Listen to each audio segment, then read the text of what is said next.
How?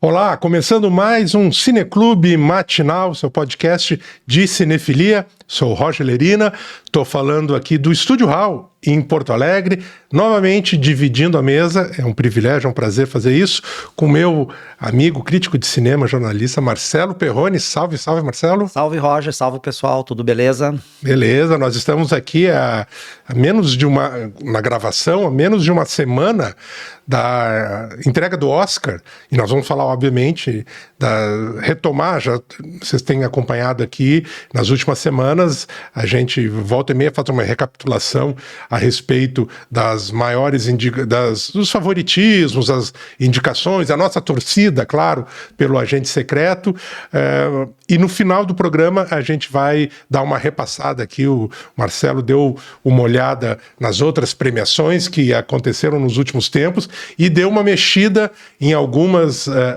dos rankings aí, alguns favoritismos já não estão mais tão seguros assim, tem gente correndo por fora que talvez vá surpreender nesse domingo. Mas isso é assunto para o final do programa. A gente vai começar falando aqui, né, Marcelo, de uma estreia desta semana nos cinemas. Um filme que eu gostei muito, foi uma surpresa, não tinha muita informação a respeito da qualidade desse filme, e ele realmente me impactou. Chama-se Mother's Baby. É uma coprodução entre Áustria, Alemanha e Suíça, um filme que estreou no Festival de Berlim, a 75ª edição da Berlinale, e é dirigido por uma realizadora austríaca chamada Johanna Moda, e acompanha a história, conta a história de uma maestrina, uma regente de orquestra de sucesso que ela e o marido querem ter filho, né, Marcelo, e fazem, mas não conseguem ter, e acabam apelando para um tratamento com uma clínica, né, de fertilização, e essa personagem, chamada Yulia, ela acaba engravidando.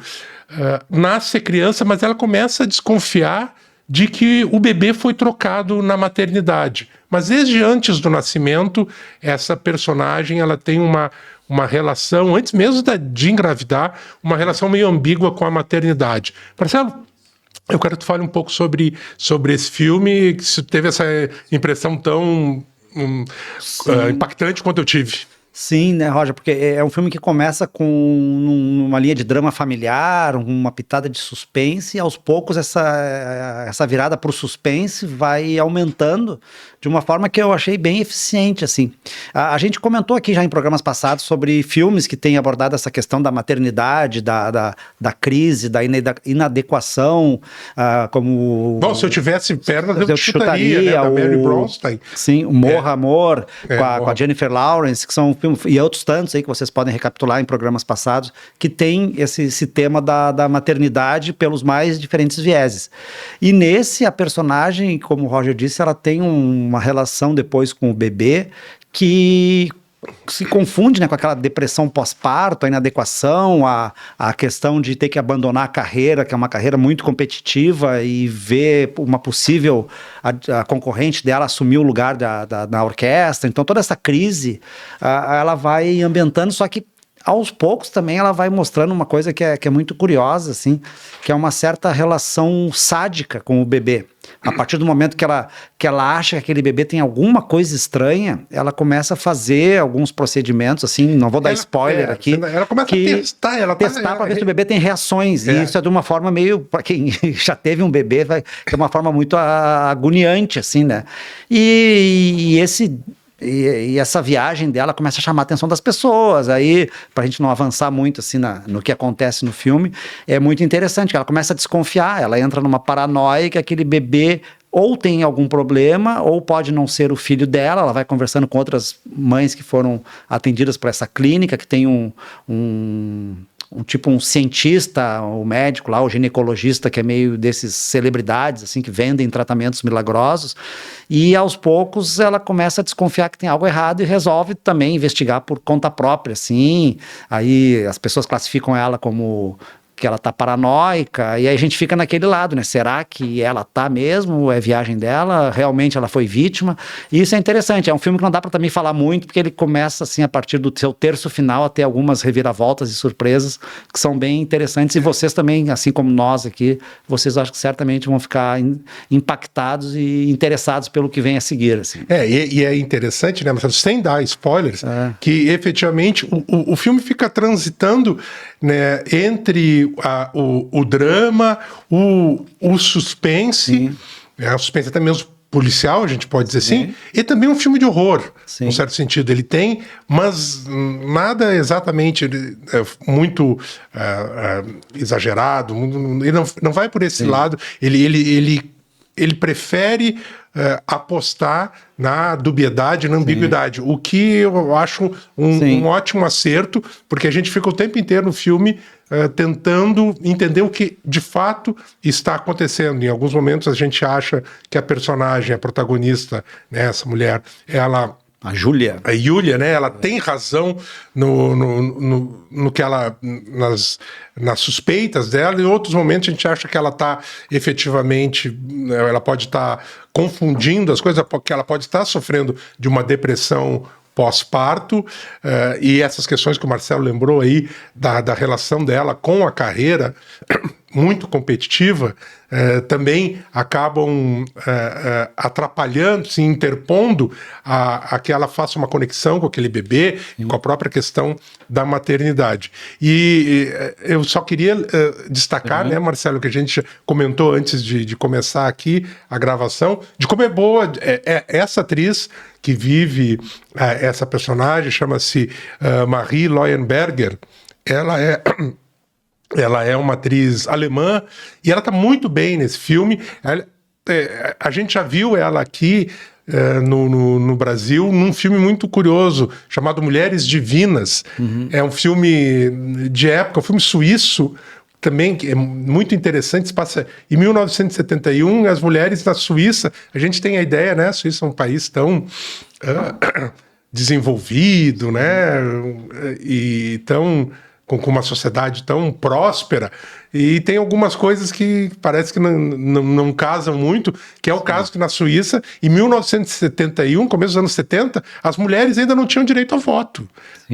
E esse filme faz uma recuperação disso, dessa história da luta feminista pelo direito ao voto, e essa atriz, Marie Leuenberger, ela tá nesse filme também, e ela em Mother's Baby, ela realmente captura a nossa atenção, e ela dá a densidade e ela passa todos as dúvidas, as inseguranças da sua personagem, apenas às vezes com o olhar, com a forma com a qual ela se comporta e ela se relaciona com as outras pessoas. Então, é muito interessante, uma boa surpresa, filme dirigido então por essa realizadora austríaca Johanna Moda, chamado Mother's Baby. A gente vai falar de outro filme novo que chegou aí, só que daí nas plataformas de streaming, mas depois do intervalo, a gente já volta.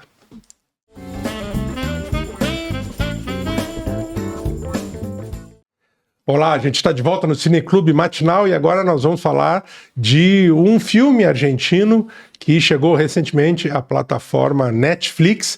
É Parque Lezama, adaptação de um baita sucesso teatral dos palcos portenhos, feita por um dos diretores mais conhecidos, mais premiados do cinema argentino, que é o Juan José Campanella, diretor, entre outros filmes, de O Segredo dos Seus Olhos e O Filho da Noiva, né?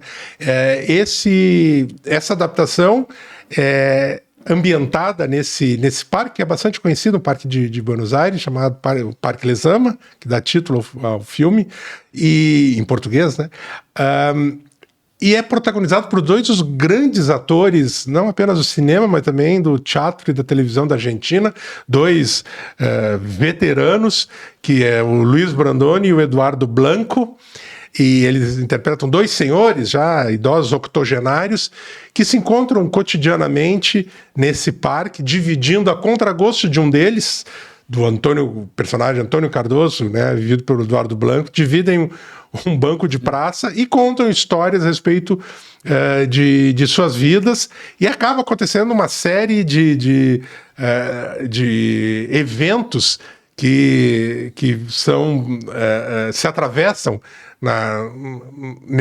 nessa rotina desses dois homens. Um deles, né, o vivido pelo Luiz Brandoni, é um velho comunista, ainda apegado aos seus idealismos, e o outro, o vivido pelo Eduardo Blanco, né, ele é um senhor que trabalha como zelador de um prédio, e é um sujeito mais acomodado na vida e que não quer, não tem essa visão mais trepidante e mais empolgada do Brandoni. Marcelo, fala aí a respeito desse encontro desses dois grandes atores aí.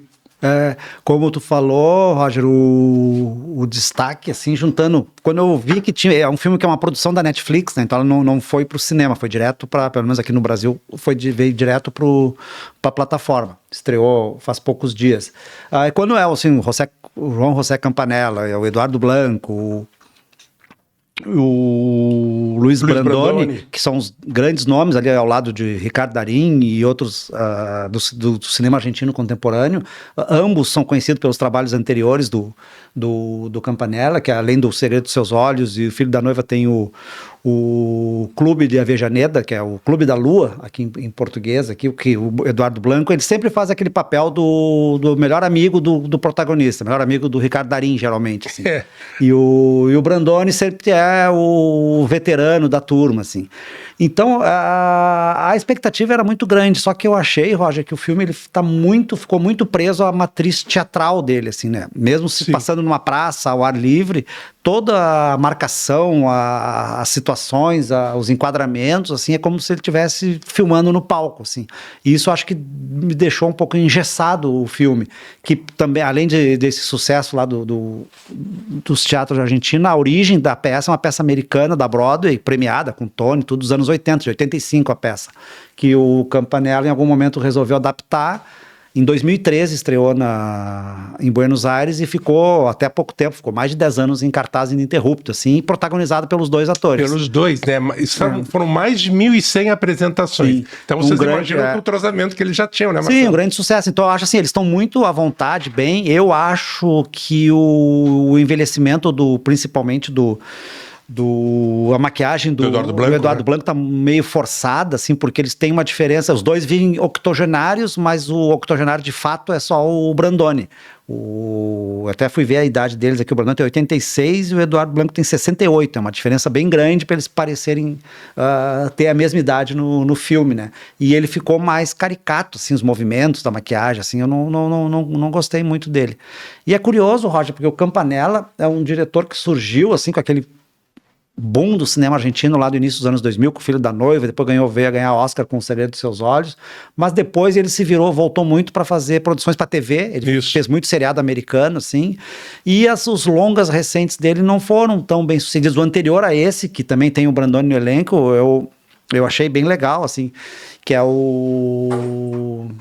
a história, me fugiu o nome, daqui a pouco vem aqui, que é a história de uma atriz reclusa, é na linha meio o Crepúsculo dos Deuses, assim, é um grupo de veteranos argentinos, o Brandoni entre eles, a Graciela Borges, que é uma grande atriz, vive essa diva, e eles vão morar numa mansão. Sim, é a grande dama do cinema. A grande dama, né, do cinema. É que ele tinha um título esquisito em espanhol, assim, que eu acabei me confundindo.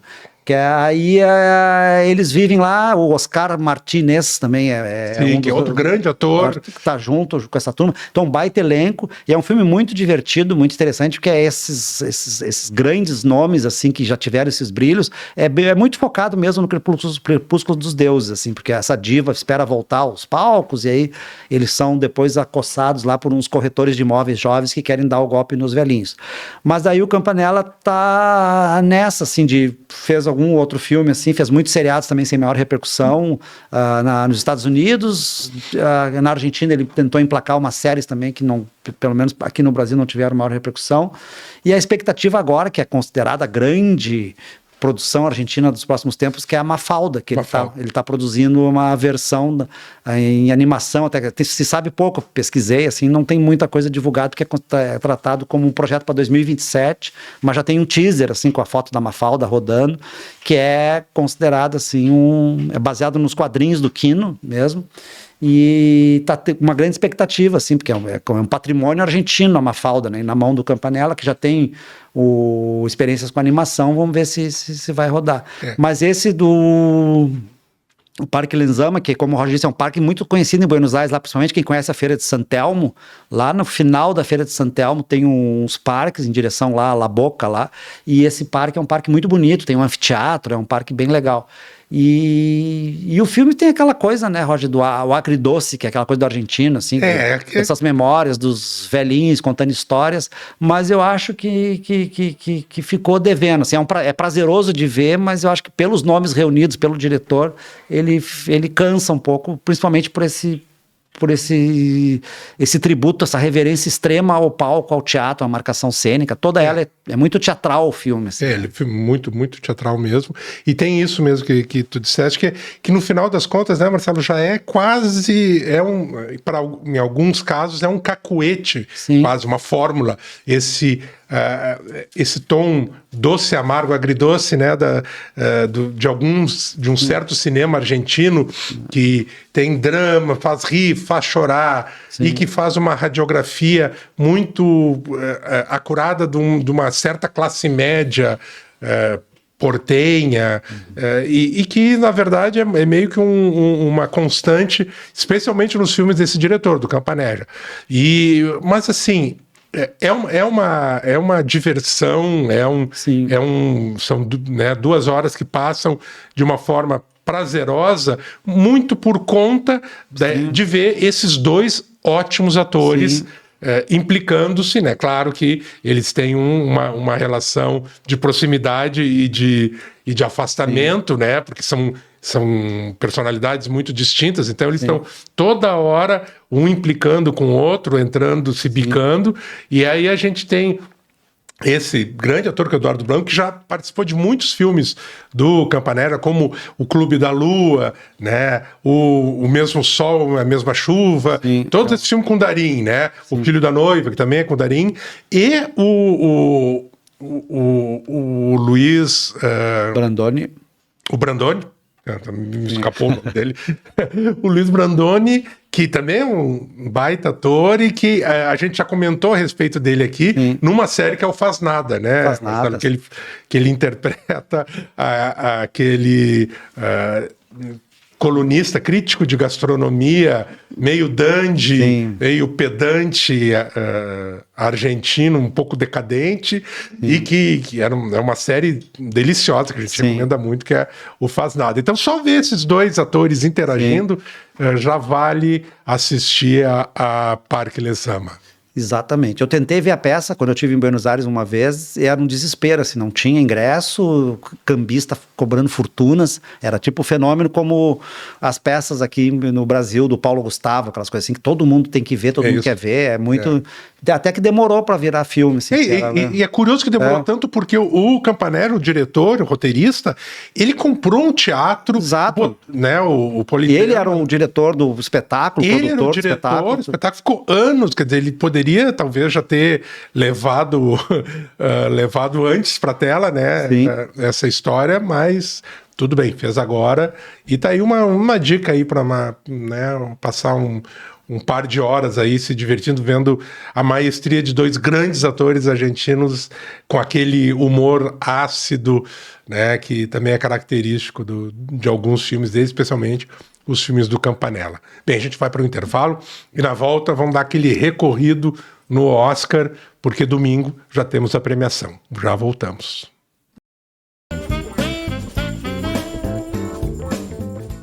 A gente está de volta, então, com o Cineclube Matinal, e agora é hora de falarmos novamente do Oscar. Domingo, agora dia 15, tem a 98ª edição do evento, e a gente está numa grande expectativa aqui no Brasil, porque nós concorremos, né, Marcelo, em 5 categorias. 4 delas, o Agente Secreto, e no filme Sonhos de Trem, há uma grande possibilidade do diretor de fotografia, que é um brasileiro, o Adolfo Veloso, levar o caneco, trazer o caneco para cá. Então nós vamos conversar um pouco, nós estamos vendo aí quem está nos assistindo também, não apenas nos ouvindo, do recordista de indicações. Tem 16 indicações por Pecadores, né, Marcelo? Ele não vai ganhar, eu acho que tudo isso, mas eu acho que na parte dos técnicos, dos prêmios mais técnicos, ele tem boa chance, não? Eu acho assim, ó, quando foi anunciado os 16, sabe, foi uma surpresa, e até agora há pouco, antes de começar as principais premiações assim de sindicatos e da crítica, assim, ele estava meio correndo por fora, assim, só que pelo que eu andei vendo, ele assim apurando, fiz um recorrido ali das críticas, ele tá largando muito forte, assim, se para melhor filme não, porque Uma Batalha Após a Outra continuou como favorito, mas o Michael B. Jordan ganhou o prêmio do Sindicato dos Atores, tá ganhando alguns prêmios da crítica, o prêmio de elenco, que era considerado digamos que seria a consolação dele, porque era certo que ganhar, agora ele já avançou para algumas categorias. O Michael B. Jordan como ator ali, junto com o Wagner Moura ali, ele passou na frente do Chalamet, que eu acho que meio que esfriou agora nessa reta final, assim, com o Martin Supreme. Tu achas que o Michael B. Jordan tem mais chances que o Chalamet? Porque ele ganhou o prêmio, se for, tem prêmio do sindicato. E mais chances, portanto, também que o Wagner Moura, então... Talvez, porque ele ganhou alguns prêmios de associações de críticos, assim, e tá despontando com força, assim, para dar mais robustez a essas 16 indicações. Eu acho que não. Eu até acho que o Wagner Moura tá com excelentes chances, assim, porque tem não é lobby, mas a campanha favorável, a críticas positivas do Agente Secreto, assim, estão pesando muito a favor do Wagner Moura. Então eu acho que se tiver uma zebra, assim, no caminho do Wagner Moura, é o Michael B. Jordan. Claro, o Chalamet já ganhou a Globo de Ouro, é um queridinho lá nos Estados Unidos, não dá para desconsiderar. Mas eu vi recentemente que muita gente já não está colocando ele mais como favorito, e eu achei curioso, eu vi um artigo, não me lembro qual foi a publicação, que ele é considerado um cara já meio chato, assim, arroz de festa, enjoado, assim, andou dando umas declarações meio polêmicas recentemente, que ele não gosta de ópera, não gosta de música erudita, que acha que isso aí meio que... que é coisa que não é cultura, vê, né? Que ninguém vê, que ninguém dá bola. E isso criou uma certa antipatia que o pessoal que já não gostava dele tá pegando no pé dele. Assim. Isso agora já não contaria mais, porque os votos já foram feitos. Mas já vem... E tem também uma coisa que Roger, que pesa, o filme, o Martin Supreme e o seu diretor se envolverem em polêmicas por causa isso sim. de casos, assim, não meio nebulosos ainda de importunação sexual, assim, de uns filmes anteriores, assim, que andaram ressurgindo, respingam no filme também, né? Então, é uma categoria que eu acho que está aberta, assim, e o Michael B. Jordan é o nome para se prestar atenção, assim. Pecadores, então, com 16 indicações. E eu falei das categorias, indicações em categorias técnicas, assim, ele tá de roteiro, ganhou também dos roteiristas também. Pois ganhou dos roteiristas. Ele está concorrendo a melhor filme, melhor direção, ator, Michael B. Jordan, já falamos, elenco, que está muito forte, como o Marcelo bem pontuou, mas eu acho que tem algumas categorias, Marcelo, que quase que já dá para cravar, que são trilha sonora, canção original. Eu acho que isso está muito... design de produção, por exemplo, são coisas que foram muito elogiadas e premiadas a respeito desse filme do Ryan Coogler, e que eu acho que ele pode levar, até inclusive montagem, e fotografia, apesar de que fotografia ele vai disputar com um filme que nós vamos comentar agora, o próximo, Marcelo, que é Uma Batalha Após a Outra, que vem é o segundo mais indicado, com 12 indicações, o filme do Paul Thomas Anderson, que eu já falei aqui, eu acho, isso que eu considero o melhor filme de 2025, e para mim, o filme que vai ganhar o Oscar de melhor filme vai ser Uma Batalha Após a Outra, e talvez o Paul Thomas Anderson também ganhe o prêmio de melhor direção. Quero ver o que tu tem a falar aí, Marcelo, porque também está concorrendo em elenco, hein? Sim. O elenco é muito bom. Eu concordo. O Paul Thomas Anderson é um diretor muito prestigiado, assim. Eu acho que é um filme que, assim, melhor filme, eu acho que eu não quero queimar a língua, mas favas contadas, porque ele ganhou o prêmio do Sindicato dos Produtores, que é o principal termômetro, já ganhou o Globo de Ouro na categoria drama, ganhou o melhor filme das principais associações de críticos dos Estados Unidos, o Paul Thomas Anderson ganhou o prêmio do Sindicato dos Diretores. Então eu acho que essa dobradinha, direção e filme, dificilmente escapa de Uma Batalha Após a Outra, assim, que são duas categorias que ele está concorrendo muito forte, e eu não vejo nessas duas ninguém concorrendo com ele, assim. Nem diretor, nem melhor filme, assim. E nós temos também ator, né? Sim, ator coadjuvante, o Sean Penn andou ganhando prêmios, assim, tá favorito, mas em geral, quando não é uma regra, mas quando tem dois atores concorrendo pelo mesmo filme, acaba enfraquecendo a candidatura de ambos, né? Então, nisso aí favorece o Stellan Skarsgård lá do Valor Sentimental. Porque está concorrendo o Benício Del Toro, que também já ganhou o prêmio de melhor ator coadjuvante pelo filme, e o Sean Penn, ambos estão ótimos, né? Tanto que essa categoria de elenco, ele também está forte. Eu acho que, na verdade, são 3 filmes que eu acho que os elencos, a heterogeneidade de grandes atuações é a tônica desses 3 filmes, que é Uma Batalha Após a Outra, Pecadores e também O Agente Secreto. E lembrando também que a Teyana Taylor está concorrendo a melhor atriz coadjuvante. Com boas chances. Com boas chances. Marcelo, já que a gente falou um pouquinho do teu amigo Timothée Chalamet, vamos falar de Marty Supreme, que eu gostei do filme. O filme tem 9 indicações, filme do diretor Josh Safdie, que em algum momento, como tu disseste, ele era um dos favoritos, o filme, para ganhar muitos prêmios, mas agora ele já não parece tão favorito assim, tão bem colocado, né, Marcelo? Eu vejo assim como zebra, tanto nas categorias de filme, né, obviamente, mas a de ator, que era onde ele era franco favorito, assim, lá no início da temporada, das premiações, principalmente depois da vitória no Globo de Ouro, ali de melhor ator em comédia. Eu acho que o filme esvaziou um pouco, assim, as pretensões dele, assim. Eu acho um filme curto, achei legal, mas acho um filme meio histérico, meio... Não tá nos meus... Dos 10 filmes, assim, estaria lá em 7º lugar, assim, não tá entre os meus favoritos, assim. E agora a gente vai falar também, então, vamos falar dos nossos, né?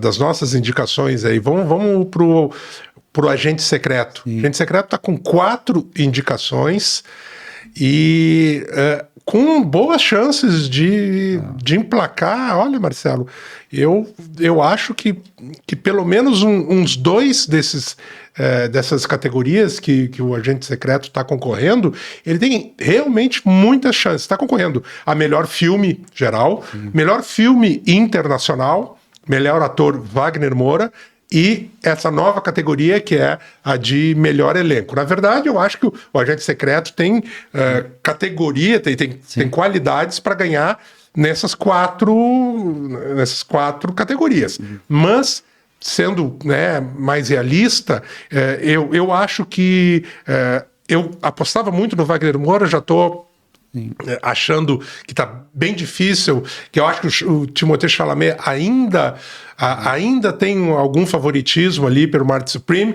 O Marcelo lembrou do Michael P. Jordan, que tem crescido de Pecadores nos últimos tempos. Eu ainda acredito muito no Wagner Moura, mas eu acho que filme internacional a gente tem boas condições, né, Marcelo? E eu ainda acreditaria no elenco, que o elenco é tão incrível desse filme.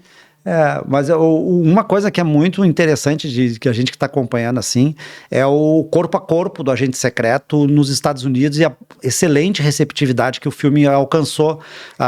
Pelo menos 1 ou 2 vezes por semana tá o Wagner Moura nos programas, nos principais talk shows americanos. Volta e meia tá ele com atores sendo festejados, celebrado, críticos.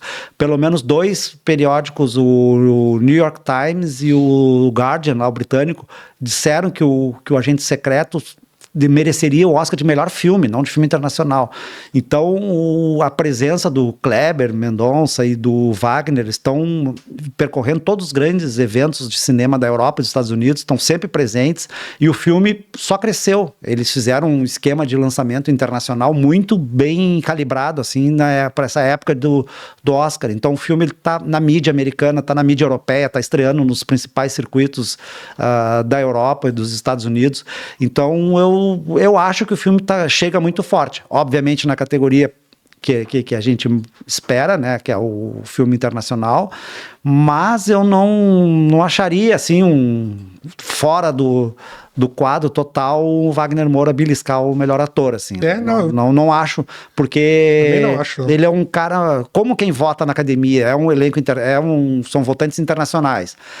Ele é uma figura muito querida, assim, nos Estados Unidos, pela carreira internacional dele, mas é difícil. Como eu falei antes, o Michael B. Jordan também é um sujeito muito querido, é um filme que ele faz, a gente tem que lembrar, né, ele faz um papel duplo, ele faz um gêmeo, ele, né, e é incrível mesmo como ele atua com ele mesmo. O Wagner Moura faz dois, mas não. O Wagner Moura também faz dois, mas só que não ao mesmo tempo, né? Sim. Talvez limitações de efeitos especiais do cinema brasileiro. Mas eu concordo contigo, Marcelo. Eu acho, como eu disse mesmo, eu acho que, olha, tem condições, tem qualidade para ganhar todos os prêmios que ele está, e inclusive outros que ele não foi indicado. Sim. Mas, infelizmente, talvez o melhor filme seja algo muita zebra, se for o caso, muito inesperado. Né? Eu também acho improvável, assim, impossível dar para cravar, assim, mas... Eu gostaria que ele ganhasse outras coisas, levasse filme internacional, que eu acho que talvez seja o mais forte aí, né, Marcelo? Ainda que tem valor sentimental, e Sirat, que nos últimos tempos cresceu, né, a apreciação desse filme, e valor sentimental que tem 9 indicações, nós já vamos falar daqui a pouco. O que eu acho legal, só para encerrar a Agente Secreto aqui, é que o Brasil chega sem aquele sentimento de só tá participando da festa, já tá bom. Não, chega com reais condições de beliscar de ganhar pelo menos 2 estatuetas, que não seria totalmente implausível, como há anos atrás, que a gente sabia que a gente estava concorrendo só para figuração, assim, né? Nós estamos chegando mesmo. Bem, nós vamos falar então, continuar falando de chances brasileiras, vamos falar de Sonhos de Trem, que tem 4 indicações, tem de melhor filme, roteiro adaptado, canção original, que é muito linda, na verdade, né? Nick Cave também tem uma boa chance de ganhar. Acho que vai ficar com Pecadores. E fotografia do Adolfo Veloso, diretor de fotografia brasileiro, que está surpreendendo a fotografia desse filme, por onde passa, ou ganha o prêmio, ou ganha elogios rasgados. Né? Eu acho que ele é o favorito, se a gente for considerar premiações prévias, né? Mas o Paul Thomas Anderson... Pois é, Batalha Após a Outra, por ser uma super produção, a grande aposta, assim, eu acho que ele acaba levando de arrasto alguns prêmios técnicos também. E é aí que reside o perigo pro Adolfo Veloso, assim, porque... Pela fotografia, ele ganhou Globo de Ouro, ganhou prêmios importantes na Europa, só que ele não ganhou o BAFTA, né, que foi Uma Batalha Após a Outra. Então eu acho que... Ganhou o Critics' Choice Awards, né? Exatamente, inclusive o Wagner Moura que entregou o prêmio. Foi o Wagner Moura que entregou, né? Eu acho que essa categoria ela tá bem pau a pau ali, entre esses 2 filmes, assim. O Pecadores... Não vejo, assim, pelo menos não tá sendo falado, assim, nessa categoria de fotografia, assim. É muito boa a fotografia de Pecadores, mas ela não é tão excepcional quanto a fotografia de Uma Batalha Após a Outra realmente é muito boa mesmo. Bem, e sem ser bairrista, um dos grandes méritos desse filme, Os Sonhos de Trem, é essa fotografia do Adolfo Veloso. Aliás, o Joel Edgerton, o ator, o protagonista, mereceria ter sido indicado, na nossa opinião, né, Marcelo? Indicado, pelo menos, ao Oscar. Ele foi indicado ao Globo de Ouro. Mas melhor do que o Chalamet. eu acho. Ele pegaria esse lugar. Mas Fotografia, né, Roger e pessoal, eu acho, pelo menos para mim, uma coisa muito subjetiva, porque a gente acha, assim, a gente gosta, que filme bonito, que filme legal. A fotografia não é só pelo... só que existem coisas técnicas, existem coisas, assim, que os especialistas que votam na academia conseguem ir além do nosso olhar, assim, de dizer, que coisa bonita, que coisa legal. A gente se deslumbra pictoricamente, com uma coisa muito bonita, mas na verdade ela não é tão complexa assim, né, como se às vezes avaliam. Às vezes tem trabalhos que nem Uma Batalha Após a Outra, tem um trabalho fantástico ali de lentes, de scope, de fotografia, que foi todo filmado em como é que é? O Vistorama, que é um sistema já aposentado lá, que o Paul Thomas Anderson ressuscitou para... Então tudo isso aí existe um impacto, existe todo um trabalho especial com os negativos, isso aí tudo é valorizado nesse aspecto técnico, que vai além do olhar, né? Mas a favor do Adolfo Veloso é que o filme é muito bonito por causa do cenário, sem dúvida, mas efetivamente a fotografia também tem questões técnicas, né, Marcelo, que ele fotografou praticamente o filme inteiro só com luz natural. Gente, ninguém faz isso. Sim, ele usou um tratamento especial para luz natural, que depois reverteu, também tem toda uma questão técnica aí que eu li. Sendo que, sei lá, talvez metade do filme, ou quase isso, passa-se à noite, são cenas noturnas, com luz natural, é um desafio. Então, realmente, ele se saiu muito bem. Mas vamos ver, né, se isso vai ser recompensado com o Oscar. Um dos grandes, eu diria que rivais nossos, especialmente na categoria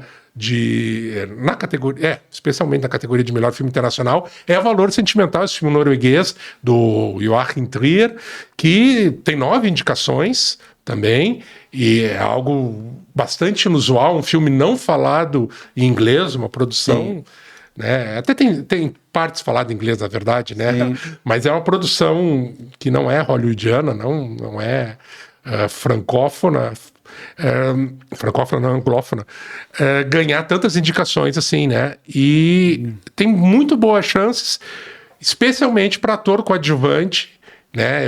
Esse grande ator, que é o Stellan Skarsgård. Fala um pouco aí, Marcelo, teus pitacos aí para Valor Sentimental. Eu acho que a principal força dele em premiação está realmente com o Stellan Skarsgård, mas acho que não dá para desconsiderar isso que tu mencionaste. É extremamente raro um filme estrangeiro despontar em indicações em tantas categorias assim. A gente sempre costuma ver ali, em filme internacional, melhor filme, melhor diretor, ou um prêmio técnico, assim, mas o volume de indicações, tecnicamente, assim, tornaria ele favorito na categoria de filme internacional, que normalmente, em ocasiões anteriores, funcionou como uma consolação. Tipo, o cara foi indicado a vários prêmios, outros, e na categoria dele, então, ele tem que ser o melhor, né, se for considerado, digamos, a lógica entre os filmes internacionais, aquele que também despontou em outras categorias, tem mais méritos, se for considerar o aspecto frio e técnico, assim, tem mais mérito que os outros que estão só ali naquela categoria de filme internacional. Então, eu acho que, se tiver lá um arranjo lá, é um filme que foi muito querido do público, tem muita simpatia, assim, pela história, assim, mas eu acho, mas aí é na torcida, né, que ele não tem os méritos de outros ali da categoria de filme internacional. Por isso que eu acredito ali que ele, talvez roteiro ali na categoria que ele discute ali, é interessante. E o Stellan Skarsgård, eu acho que ele ele faz bem o papel do coadjuvante, assim. E ele é um grande ator, um ator sueco, já veterano, e é muito conhecido por fazer tanto filmes de autor, filmes europeus, trabalhou muito com o diretor dinamarquês, Lars von Trier, mas ele também faz filmes da Marvel, também faz filme de ação, ele é um cara muito versátil e um grande intérprete, e está sensacional nesse filme, que, aliás, um dos destaques de Valor Sentimental são exatamente a qualidade das atuações, né? As 3 mulheres que atuam, as 3 atrizes estão indicadas, né? As atrizes centrais do filme estão indicadas, 2 nas categorias de atriz coadjuvante e uma como atriz principal, né? Então é um filme também muito bom, e que certamente vai levar um ou dois prêmios, eu acho, nesse Oscar. Sim. Marcelo, vamos falar de outro filme que a gente gostou muito, né? Vamos falar de Hamnet. Essa história que é tão tocante e delicada e emocionante a respeito dessa vida do William Shakespeare e da sua esposa e dos seus filhos antes de Shakespeare tornar-se, né, essa figura icônica da cultura ocidental, e que tem 9 indicações também. Sim. Filme dirigido pela Chloe Zhao. E uma das grandes dessas 9 indicações, a qual ela está, a indicação que talvez seja um Oscar que talvez ninguém tire dela, é Jessie Buckley como melhor atriz, né, Marcelo? Eu acho que é o Oscar também daquele que dá pra gente dizer que é o Oscar certo, assim, né, porque a Jessie Buckley está ganhando também todos os prêmios prévios, ganhou o Globo de Ouro em drama, ganhou BAFTA, ganhou vários outros prêmios. Isso. E eu acho que a principal força do filme está nessa categoria, assim. Eu acho que não... Esse aí é daqueles que já dá para comemorar com antecedência, apesar do risco que tem de falarmos isso, né? Porque a Chloe Zhao, ela também é uma diretora querida, ganhou o Globo de Ouro, o filme ganhou o Globo de Ouro de melhor drama também, que foi uma surpresa na época, né? Superou uma batalha após a outra, mas eu acho que desde então ele não figura mais assim como um dos favoritos além da melhor atriz. Então eu acho que tá de bom tamanho, assim. A Chloe Zhao, né, essa diretora aqui que ganhou Oscar, né, pelo Nomadland. Sim. Eu também depois meteu o pé pelas mãos fazendo filme da Marvel, né? É verdade, né? Fez filme da Marvel. Ganhou um bom dinheiro, mas também, arranhou o prestígio. Arranhou um pouco o prestígio. E a Jessie Buckley, que é essa ótima atriz irlandesa e que tá agora em cartaz também com o filme que entrou semana passada, A Noiva, filme dirigido pela Maggie Gyllenhaal. Eu achei o filme um pouco atrapalhado, com muitas ideias, mas a Jessie Buckley literalmente se esfalfa em cena. Sim. Vivendo né, como se fosse a noiva, porque é uma recriação, uma releitura da Noiva de Frankenstein, vivendo uma mulher que volta, que é trazida da morte, reavivada, para ser companheira do Frankenstein, que é o Christian Bale. Mas ela tá bem, mas o registro não é o mais adequado, mas é efetivamente uma grande atriz, Jessie Buckley. Essa pode marcar no bolão aí já, essa aí, né? Essa aí eu acho que é, né, favas contadas. Por falar em Frankenstein, vamos falar de Frankenstein. Também tem 9 indicações, então não entendi por que tem 9 indicações. Sim. Esse filme do Guillermo del Toro, que eu achei apenas interessante. Mais uma, né, versão de Frankenstein. Mais uma, não acrescenta muito. Eu acho, eu entendi como uma crítica ao romantismo e também a uma visão patriarcal, né, machista, né? Sim. Porque são 2 homens, tanto criador quanto criatura ali, que estão que são movidos por algo como ganância, vingança, etc. E aí tem uma mulher que está, né, que, na verdade são 2 mulheres, que é a mãe e a desejada, amada pelo Frankenstein, e que são vistas como objetos. Então tem uma crítica meio na linha dessa própria Noiva, mas é um filme que, né, Marcelo? Para 8 Oscar... 9, né? 9 indicações. Tem, isso inclusive, ator coadjuvante, né, por Jacob Elordi. Eu achei um exagero, assim, o filme não... Tem a participação da Mia Goth ali, que tem sangue brasileiro e é queridinha dos filmes do novo horror, assim, né, que se tornou um grande rosto do horror, que o Guillermo del Toro chamou para tentar atrair esse público específico. Mas assim, para ser um filme do Guillermo del Toro, o cara que já nos deu o Labirinto do Fauno, até em Oscar com A Forma da Água, assim, que foi um filme interessante, eu achei desnecessário. E isso, pelo que se fala e faz sentido, faz parte daqueles lobbies da Netflix, assim, né, que essas grandes plataformas de streaming que investem pesado no cinema, como a Netflix com Frankenstein e a Amazon com o Fórmula 1, que é o que a gente vai falar depois, meio que entre os 10 indicados, vamos fazer esse agrado aí para os nossos parceiros, porque nem o Frankenstein, nem o Fórmula 1 se justificam, assim, as indicações exageradas, assim. Frankenstein, acho que em termos técnicos, ele é, obviamente, como os filmes do Guilherme Del Toro, são brilhantes, assim, em termos de recriação de época, em termos de maquiagem, em termos de figurino, assim, mas estaria de bom tamanho ali, né, nos filmes, nos prêmios técnicos. E mesmo assim ele vai enfrentar nesses prêmios técnicos também filmes que nessas categorias concorrem com peso. Por exemplo, figurino, que ele está indicado, o Frankenstein,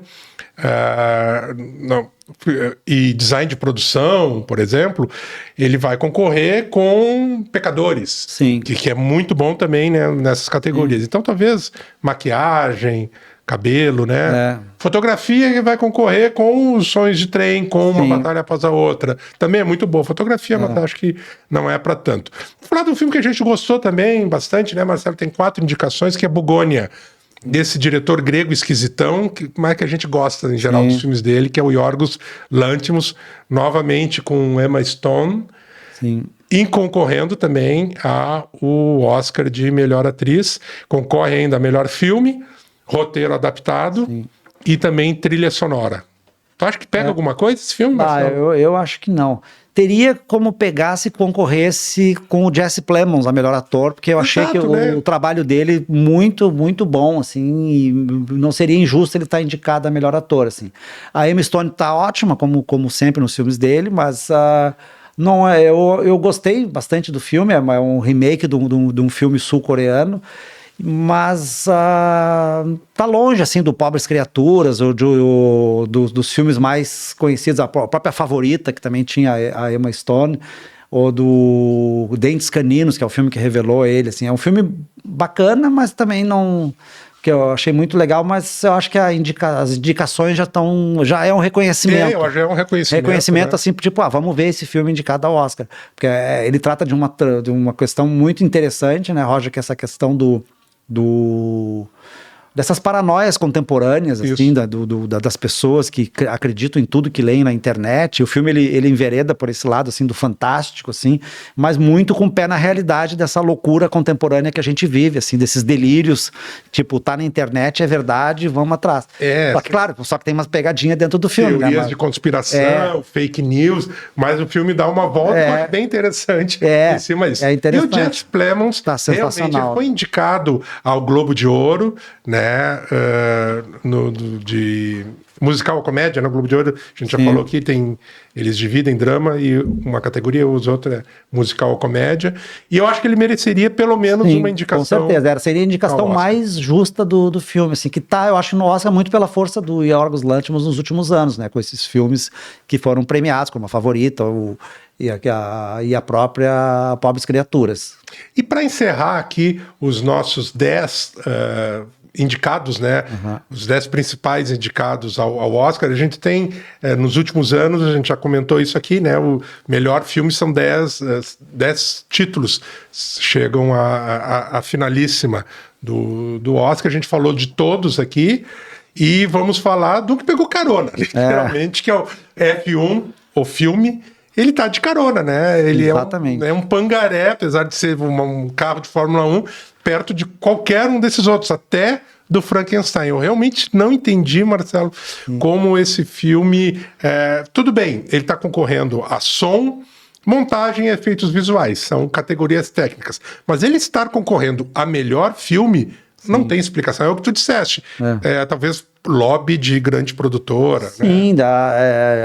da Amazon, tem a força do Brad Pitt, que é também meio produtor do filme, é o diretor do Top Gun Maverick, que é um novo queridinho do cinema de ação dos Estados Unidos. Então é tipo aquele flerte da academia com esse público jovem que alimenta o cinema dos blockbusters, né? Então, tipo, quando se ampliou essa categoria do melhor filme para 10 filmes há décadas atrás, já era prevendo isso, né? De não virar as costas para quem alimenta alimenta Hollywood, que é os grandes sucessos comerciais. Aí foi aquela época que estava indicando Senhor dos Anéis, o Avatar, Batman, essas coisas, esses filmes que são os que sustentam a grande indústria.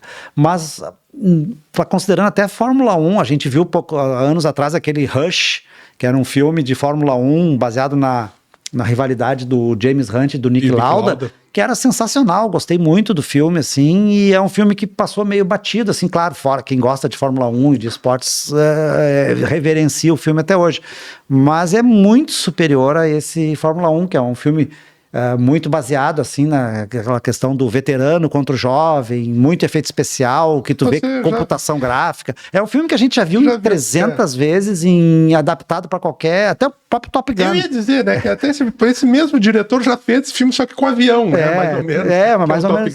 Com o Top Gun. É um filme, assim, frenético, com bastidores da Fórmula 1. Eles conseguiram entrar, ter apoio das equipes, participar dos circuitos verdadeiros, tem cenas impressionantes, assim.